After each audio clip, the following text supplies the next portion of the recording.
అసలు సిసలైన గొడవ ఒకటి ఉంది, ఎన్నటికీ తగ్గని సమస్య. అది హృదయానికి పట్టిన రోగము. ఈ శరీరానికి పట్టిన రోగాన్ని నయం చేయడానికి లోకంలో అనేక మంది డాక్టర్లు ఉన్నారు, కానీ హృదయానికి పట్టిన రోగాన్ని నయం చేసే డాక్టర్ సృష్టిలో ఒక్కడు లేడు.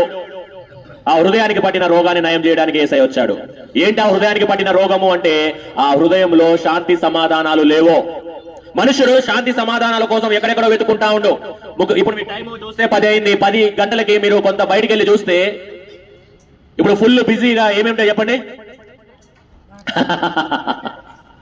10 గంటలకి బిజీగా ఏముంటాయి చెప్పండి. ఇప్పుడు క్యూ కట్టి ఉంటారు. ఎందుకు అక్కడ అంత పబ్లిక్ పెరిగిపోతుంది?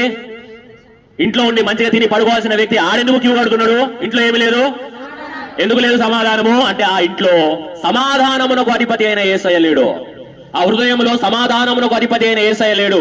ఎప్పుడైతే ఆ హృదయము యేసయ్యతో నింపబడుతుందో, నీకు బార్ షాపుతో, బీరు షాపుతో, మందుతో, గంజాయితో, ఆ మత్తు మందులతో, ఈ మత్తు మందులతో, పనికి మాలిన వ్యర్థమైన వాటితో నీకు అవసరమే ఉండదు.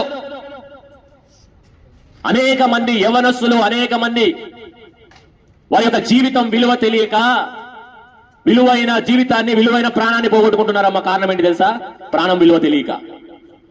మన కళ్ళ ముందు అనేక మంది చచ్చిపోతున్నారు, మనం పట్టించుకోవట్లేదు. మనకి కూడా ప్రాణం విలువ తెలియదు. కానీ ప్రాణం విలువ ఎవరికి తెలుసు తెలుసా?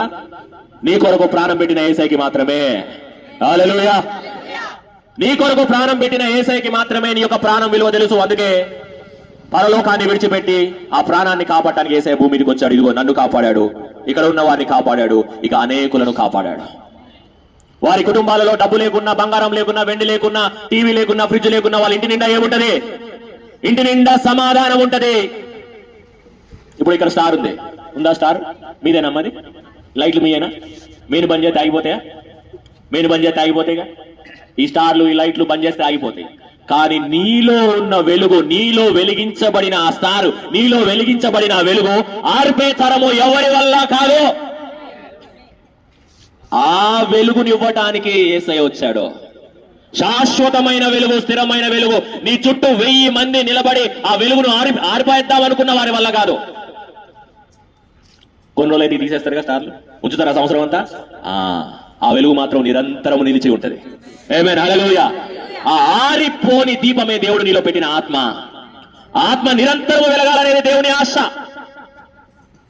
ఆ దీపం ఆరిపోకూడదు. మీ కుటుంబంలో ఆ దీపం ఆరిపోకూడదు. మీ ద్వారా ఈ ప్రాంతంలో అనేకమైన కుటుంబాలు వెలిగించబడును గాక.